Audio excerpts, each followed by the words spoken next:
Hey there, fellow LARPers, and welcome back.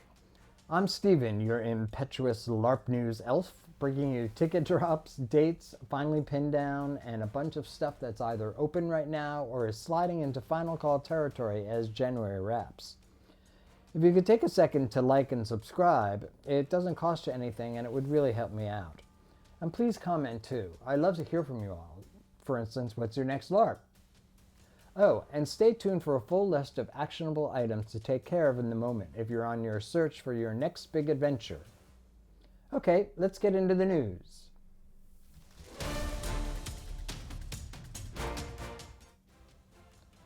Chronicles of Ashenfall, dark fantasy adventure LARP in Connecticut, has its 2026 dates posted, which includes March 27th through 29th, May 15th through 17th, and its spring season ticket sales open January 1st, 2026. Tickets are on sale now, in particular for their spring dates, but the dates for the whole year seem to have dropped as well. So if the thought of building a character and staying with them for at least the year appeals to you, this might be the one for you. Also, this world looks deep and well thought out, so a trip to Aldva in the Chronicles of Ashenfall might be on the agenda this spring. So start planning. Twin Mask, a high-production fantasy LARP, has 2026 dates live on the official site. Twin Mask is a high-immersion fantasy medieval campaign LARP in Southern California, set in the world of Adelrune, a place where sorcery is feared and creatures of myth have largely gone into hiding, and where characters are being pulled back from death into a newly discovered continent. Vibe-wise, it's a big ongoing field and camp community game. You show up for weekend chapters, build relationships and rivalries over time, and the look of the world matters. Twin Mask explicitly calls out its strong aesthetics, with players, staff bringing Hollywood-style set and costume design experience. King Heron Events has its Lands of Exile and Requiem schedule visible. And yes, there are winter dates on the calendar, with additional 2026 weekends already laid out beyond that. Status: the calendar is up and these weekends are posted for planning. Cabins and tents seem still to be available, as well as other ticket types. Check their website for info. King Heron Events is a North Carolina-based LARP organizer that runs multiple ongoing weekend campaign games. On their own site, they list three main lines: Legends of Exile, their high fantasy full immersion game; Requiem, a zombie post-apocalyptic horror survival campaign; and Amnesty, a Western horror game, with many events hosted at sites like Singletary Lake State Park in North Carolina, depending on the game and weekend. If you've been meaning to try The World Beyond the Fall, a post-apocalyptic ongoing campaign LARP in New Jersey with a strong community cadence, their 2026 schedule is up, listed through November. It's hosted at Amity Acres Day Camp in Barnegat, New Jersey, and has a cabins and camp infrastructure. Don't forget winter conditions and its roll-in weekend endurance play here. If you've been waiting for a clean when do I jump in moment, this is the one, because a posted cadence is basically the organizer saying, yes, we're stable, plan your year around us. Hynafol is a medieval fantasy LARP experience based just outside Austin, Texas, hosted on the permanent village grounds of Sherwood Forest Fair. So it's a built environment with real structures, taverns, buildings, paths, rather than just a field in the woods. Play-wise, it's destined to be very accessible.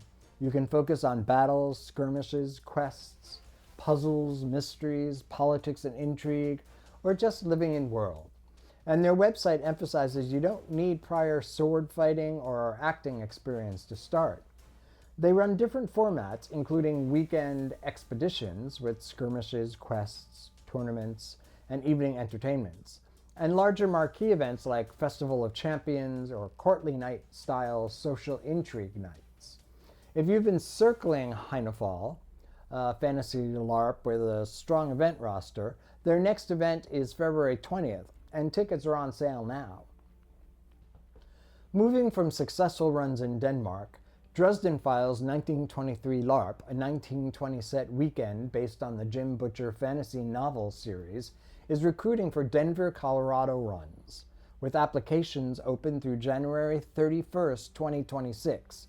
They're aiming to fill 3 separate runs in January 2027, January 7th through 10th, January 11th through 14th, and January 15th through 18th, with pricing listed in the $450 to $650 range depending on run and lodging tier.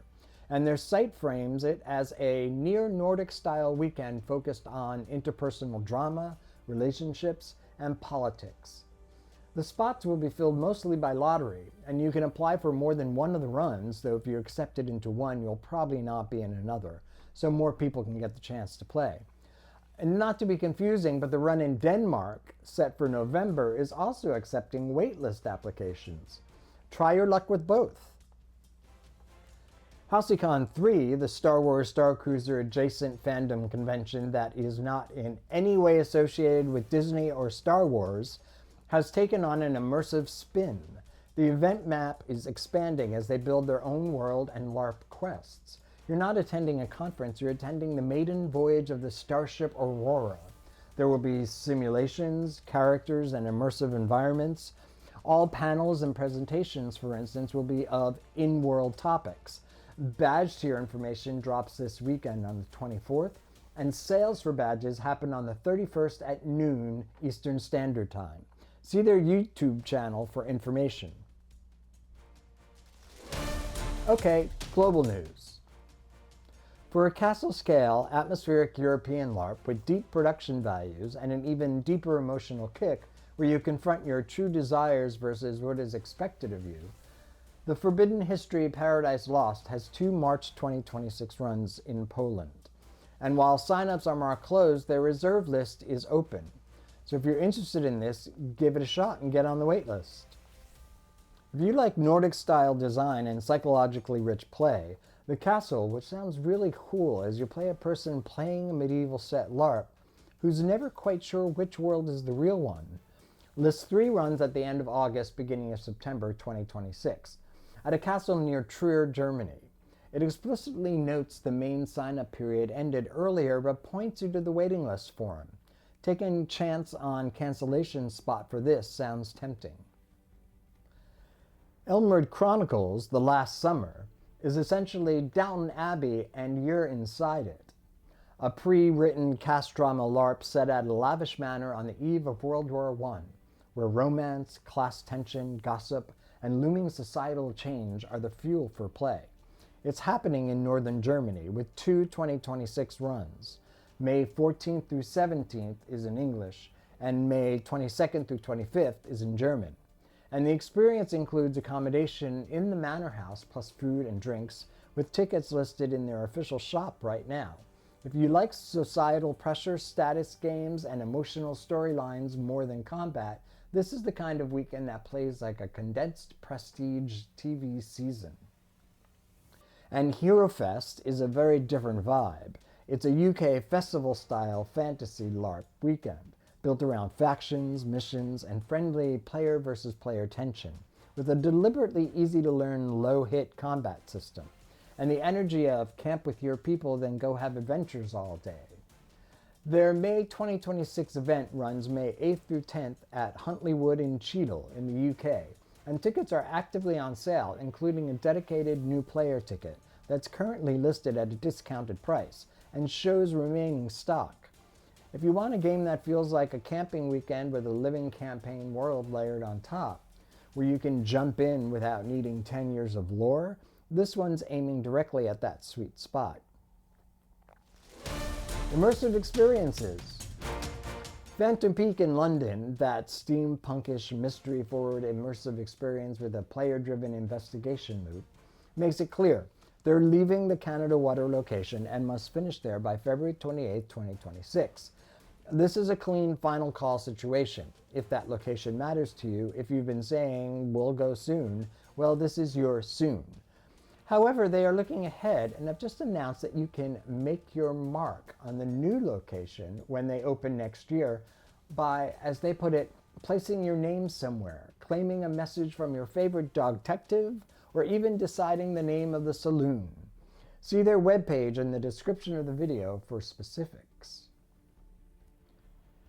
If your audience includes families, friend groups, or just want a bright sensory reset experience, Bubble Planet, an immersive experience at American Dream in East Rutherford, New Jersey, is listing sessions starting January 21st, 2026 and continuing into March 2026.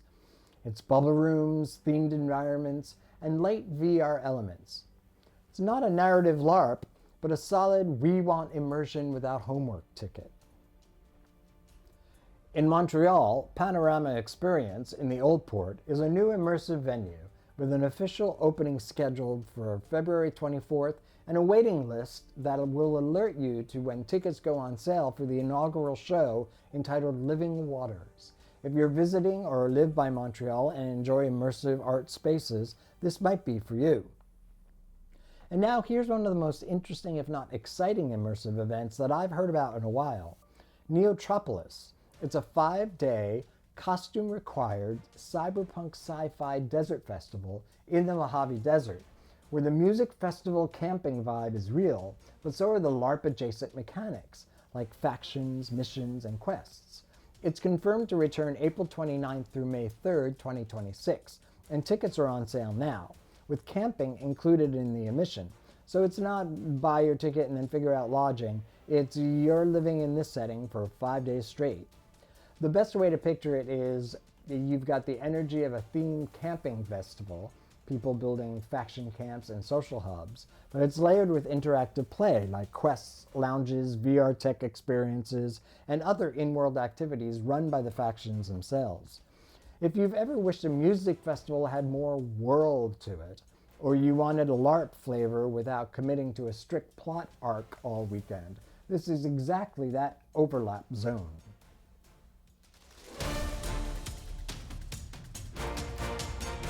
All right, a quick what do I do this very minute rundown. If you're planning your season, Ashenfall spring season tickets are live, so lock in that calendar.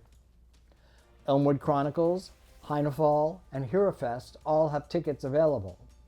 If you don't mind getting on a few wait lists, The Castle and Paradise Lost might be for you. And Halcy-Con 3 badges go on sale January 31st at noon Eastern Standard. If you're a calendar planner, Twin Mask's full 2026 set of dates is posted now. Let's talk about AI and LARP, because whether you love it, hate it, or want to pretend it's not here, it already is. But the real question isn't, will AI change LARP? The real question is, which parts of LARP should it touch, and which parts should it never touch without consent? So let's break this into 3 buckets. Invisible AI, visible AI, and dangerous AI. First, invisible AI. This is the stuff players might never notice, and honestly, this is where AI can be generally helpful without stepping on the soul of play. For example, organizer workload. A lot of the hardest parts of running a game aren't artistic, they're administrative. Scheduling staff, sorting dietary needs, turning a messy list of NPC casting notes into something coherent, rewriting the same packing list email for the 10th time, making a what to expect document that doesn't read like a legal threat. In this bucket, AI is basically a powerful tool. It's not writing your plot, it's reducing organizer burnout. And if AI does one thing for LARP in 2026, I hope it's this: more sustainable organizers. Because every player who's been around knows the truth. When staff burnout hits, the game suffers first. Here's a concrete use. You can take your existing materials, your rules text, your safety policies, your setting primer, and use AI to generate alternate versions. A one-page new player version, a bullet light what happens at check-in version, a what to pack for rainy weather version, a how to NPC for the first time version, and then you, the human, read it and correct it, because this point is important. AI is great at producing plausible text. It's not great at producing correct text. So the workflow that actually works is AI drafts, humans verify. Second, visible AI. This is where players can see it, touch it, or interact with it. And this is where the ethics become real. Visible AI includes things like AI-generated art in your setting documents, AI voices for radios or in-world announcements, AI-assisted prop signage, faux newspaper handouts, AI-generated letters from the Baron or broadcasts from the station, AI-generated NPC dialogue for out-of-game support tools. This bucket is where you need two rules: consent and consistency. Consent is simple. If players are going to interact with AI as part of play, they should know that. Not in a spoiler way. You don't have to say this character is an AI, but you do need to say something like some in-world media assets may be AI assisted, or some voice content may be synthetic. Why? Because people have different comfort levels, and LARP is built on trust. Consistency is the craft rule. If you use AI aesthetics, do it on purpose. Nothing kills immersion more than a gorgeous illustrated page followed by a second page that looks like it was made by a different universe. If you're going to use AI imagery, pick a consistent style and keep it contained. Like, all newspapers are in this style, or all propaganda posters are in this style. Make it a design language, not a random shortcut. Now a fun example of visible AI that I actually think could become a new art form in LARP. Diegetic communications, radio transmissions, field reports. We lost contact with Outpost 7. If you've ever played a game with walkie-talkies or an in-world broadcast system, you know how much tone matters. A synthetic voice can be creepy, clean, militaristic, otherworldly, and if it's framed as part of the fiction, it can be incredibly effective. But again, do it with consent and clarity. Third, dangerous AI. This is the bucket where AI can harm LARP, not because the technology is evil, but because LARP has vulnerabilities that AI can exploit accidentally. The big three dangers are privacy, authorship, and authority. Let's take privacy. LARPers often have real names, emergency contacts, medical needs, and personal boundaries in the same spreadsheet. And if your staff is tossing that into an AI tool casually, you can create a real risk, not hypothetical, real. So the safe practice is never paste private player info into AI tools. If you want AI help, sanitize it. Use placeholders. Summarize without personal data. Authorship. This one is spicy and it's going to get spicier. If you want to use AI to write plot, the question becomes who's the author? And what did the AI train on? And do you, the organizer, feel good about that? I'm not here to hand down a moral judgment, but I am here to say your community will have feelings about this, and you should decide your stance before they decide it for you. A very workable middle ground I've seen in creative communities is AI can help outline, AI can help brainstorm, AI can help paraphrase, but the final narrative voice, the themes, the character arcs, that's human. Because LARP isn't just story, it's relationship. And relationship is the part you can't outsource. Authority and use by organizers. This is the sneakiest danger. Players believe official text. Organizers should note that if an AI generates official rules clarifications and they're wrong, people will still follow them because they look confident. So the golden rule for producers is AI can never be the final authority in a LARP system. Not for safety policy, not for rules calls, not for consent, not for conflict mediation. Now let's make this practical with a use it without becoming the villain checklist. 5 quick principles. AI drafts, humans verify. Always. If it affects player experience, someone on the staff must read it like it's a spell scroll that might be cursed. Never feed private player info into AI tools. Not names, not medical history, not emergency contacts, not safety notes. If you need help organizing, make it anonymous. Disclose AI-assisted content in your out-of-game materials. One simple line in your policy prevents a lot of future drama. Keep AI out of consent and safety enforcement.